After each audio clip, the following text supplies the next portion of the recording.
საღამო მშვიდობისა Reopen Mediis ეთერში ქართულენოვანი ამბების დროა და მე ანა ტანდარიანი გახლავართ. შეერთებული შტატების და საფრანგეთის საგარეო უწყებების ხელმძღვანელებმა სომხეთ აზერბაიჯანის სამშვიდობო პროცესი განიხილეს.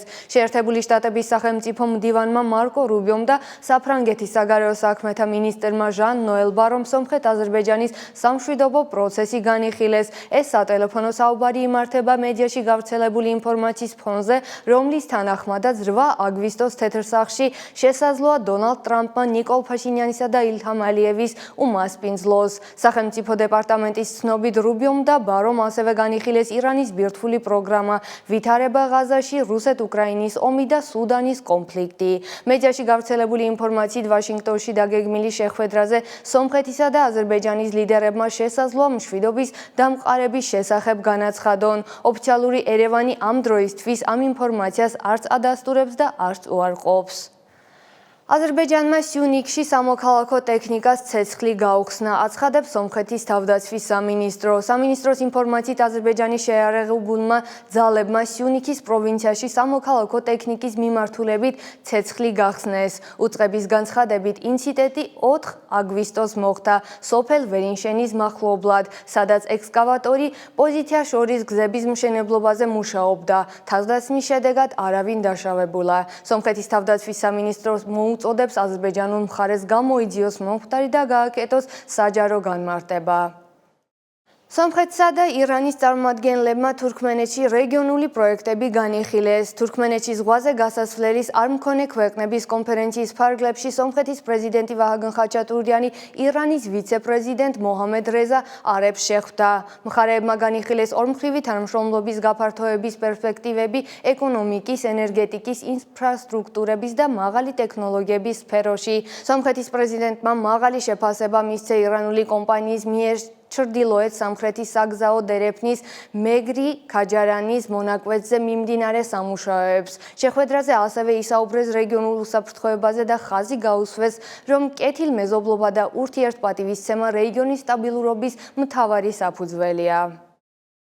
მომავალ კვირას სომხეთში მორიგი სომხურ-ამერიკული სამხედრო წვრთნები არწივის პარტნიორი 2025 იწყება. ანალიტიკოსების შეფასებით ამ წვრთნებს უფრო პოლიტიკური ვიდრე თავდაცვითი მნიშვნელობა აქვს. პოლიტიკური ექსპერტის ბენიამინ პოღოსიანის თქმით, ეს წვრთნები აჩვენებს, რომ სომხეთსა და შეერთებულ შტატებს შორის თავდაცვის სფეროში თანამშრომლობა, რომელიც ბოლო წლებში გააქტიურდა, გრძელდება. 12-დან 20 აგვისტოს ჩათვლით დაგეგმილ წვრთნებში, რომლის მთავარი თემა სამშვიდობო ოპერაციების დაგეგმა და სამედიცინო ევაკუაცია, მონაწილეობენ სომხეთის სამშვიდობო ბრიგადის, შეერთებული შტატების ევროპული სარდლობის და კარზანსის ეროვნული გვარდიის სამხედროები. ექსპერტები არ გამორიცხავენ, რომ მომავალში ამ ფორმატის თანამშრომლობა კიდევ უფრო გაფართოვდება. აღსანიშნავია, რომ ოფიციალურმა მოსკოვმა წინა წლებში ეს წვრთნები მწვავედ გააკრიტიკა და სომხეთი ნატო სტანდარტების დანერგვის მცდელობაში დაადანაშაულა. თუმცა ბენიამინ პოღოსიანის აზრით, სანამ ერევანი მოსკოვის მიერ დაწესებულ სამ წითელ ხაზს არ გადაკვეს, კრემლი კონკრეტული ქმედებებისაგან თავს შეიკავებს. დიდი ბრიტანეთში აზერბაიჯანის ელჩის განცხადებით, ბაქო მიუხედავად იმისა, რომ ოფიციალურად არ უერთდება აბრაამის შეთანხმებებს, თავს ისრაელთან ურთიერთობების ნორმალიზების იმავე გზაზე განიხილავს.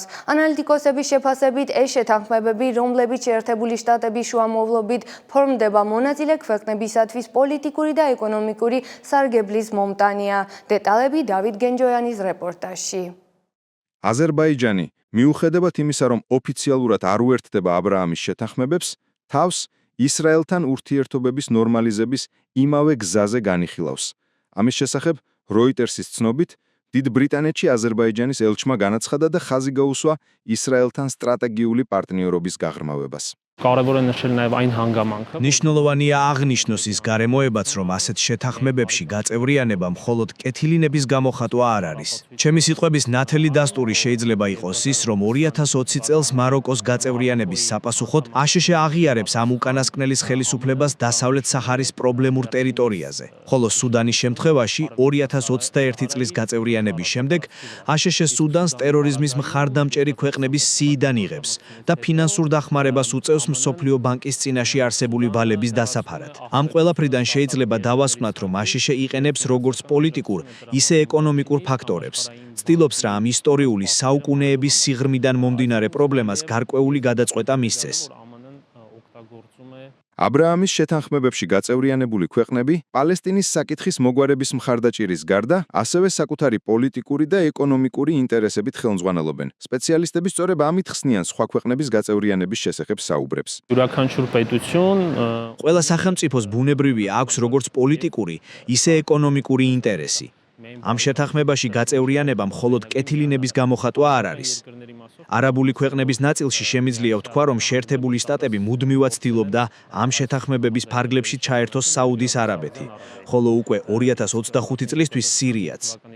თუმცა არ შეიძლება ვივარაუდოთ, რომ ეს პროცესი წარმატებით დაგვირგვინდება, რადგან არაბული ქვეყნები პირველსავე წინაპირობად სწორედ პალესტინის სახელმწიფოს აღიარებას აყენებენ, რასაც ისრაელი დღენე ეწინააღმდეგება. შეთანხმების სახელწოდებაც შემთხვევით არ არის შერჩეული. სპეციალისტები მასში ხედავენ რამდენიმე შესაძლო გზავნილს რეგიონის ქვეყნებისა და ზოგადად საერთაშორისო საზოგადოებისადმი. აბრაამი ბიბლიის მიხედვით ისააკისა და ისმაილის მამაა, ებრაელი და არაბი ხალხების წინაპარი. ფიქრობ ძალიან მნიშვნელოვანია შევეხოთ სახელწოდების წარმოშობას. რატომ აბრაამის? ჩემი აზრით ეს შეიძლება აიხსნას ორი მიდგომით: სუბიექტური და ობიექტური. ობიექტური თვალსაზრისით ის აჩვენებს ორი რელიგიის კუთვნილებას აბრაამისეული რელიგიების ჯგუფისადმი.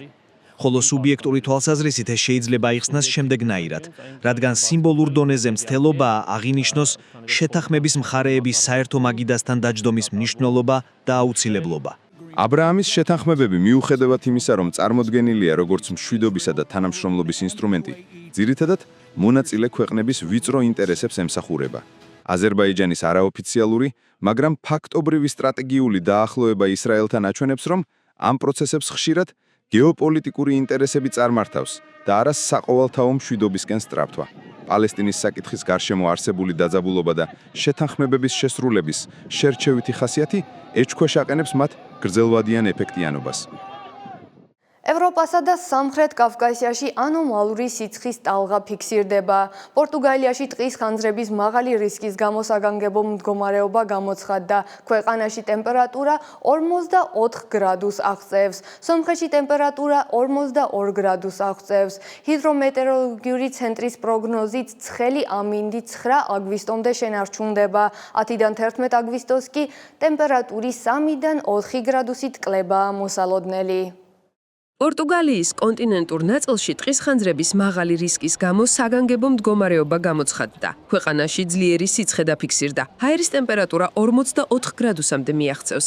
საგანგებო სამსახურები მაღალმზადყოფნაშია მოყვანილი. კლიმატოლოგების თქმით, ანომალიური ამინდის მიზეზი ჩრდილოეთ აფრიკიდან პირენეს ნახევარკუნძულზე შემოჭრილი ცხელი ტალღებია. ესპანეთი ზაფხულის განმავლობაში უკვე მეორედ აღმოჩნდა სიცხის ტალღის ქვეშ. პროგნოზების თანახმად, ის კვირის ბოლომდე არ შერბილდება. სიცხის პიკი ორივე ქვეყანაში ორშაბათსა და სამშაბათსაა მოსალოდნელი. სკანდინავიის ქვეყნები, რომლებიც შედარებით გრილ საზაფხულო ამინდს არიან მიჩვეული, ასევე იტანჯებიან უპრეცედენტოდ მაღალი ტემპერატურისგან. მეცნიერები აღნიშნავენ, რომ რეგიონი 1960-იანი წლებიდან მოყოლებული ყველაზე ხანგრძლივ სიცხის ტალღას განიცდის. ფინეთსა და შვედეთში უჩვეულო 30 გრადუსი ადგილობრივებისთვის აუტანელ სიცხედ ითვლება. იტალიაში აუტანელი სიცხის ხანგრძლივი პერიოდი დასასრულს უახლოვდება, ზოგიერთ რეგიონში, კერძოდ ადრიატიკის ზღვის სანაპიროზე კოკისპირული წვიმები დაიწყო. ქალაქ პიომბინოს სანაპიროზე ჭექა-გუხილის დროს 70 წლის მამაკაცს მეხი დაეცა. ადგილზე მაშველების ძალისხმევის წყალობით მისი გული 30 წუთიანი რეანიმაციის შემდეგ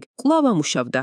სომხეთში მიუხედავად 40+ ტემპერატურისა, ჯერ ისტორიული მაქსიმუმის გადაჭარბება არ გვაქვს. 9 აგვისტომდე ჩვენი ქვეყანა კვლავ ტროპიკული ცხელი ჰაერის ტალღის გავლენის ზონაში იქნება. ყველაზე მაღალი ტემპერატურა დაფიქსირდება არარატის ველზე, სიუნიქის ხეობის ზონასა და ერევანში, დღის საათებში 39-41 გრადუს მიაღწევს, ცალკეულ ადგილებში კი 42-ს. ხოლო 10 აგვისტოს ცხელი ტალღა უკან დაიხევს. ჰაერის ნაკადების ცვლილება მოხდება. 10-11 აგვისტოს პერიოდში არ არის გამორიცხული, რომ იყოს ტემპერატურის დკლება 3-4 გრადუსით. რესპუბლიკის არაერთ ზონაში მეხუთე კატეგორიის ხანძარ-საშიში ვითარება გამოცხადდა. მოსახლეობას მოუწოდებენ დაიცვან უსაფრთხოების წესები ხანძრების თავიდან ასაცილებლად. ტერიტორიაზე არ დატოვოთ ადვილად აალებადი ნივთიერებებით სავსე კონტეინერები ან მათით დასველებული ნაჭრები. ტყის ლანდშაფტში არ დაანთოთ ცეცხლი, ხოლო თუ დაანთეთ, წამოსვლამდე დარწმუნდით, რომ ბოლომდე ჩააქრეთ. სიცხისგან თავის დასაღწევად და ოდნავ გასაგრილებლად ყველაზე შესაფარისია არაგაწოტნის, კოტაიქის, ტავუშის, ლორეს, ღეღარკუნიქისა და ვაიოთ-ძორის პროვინციების ცალკეული ადგილები. ეს იყო ყველაფერი, რისი გაზიარებაც გვინდოდა დღეს. გამოიწერეთ ჩვენი გვერდი სოციალურ მედიაში ყველა პლატფორმაზე და არ დაგავიწყდეთ გამოწერა ჩვენი ქართულენოვანი YouTube არხისა. მადლობა ყურადღებისთვის და გემშვიდობებით.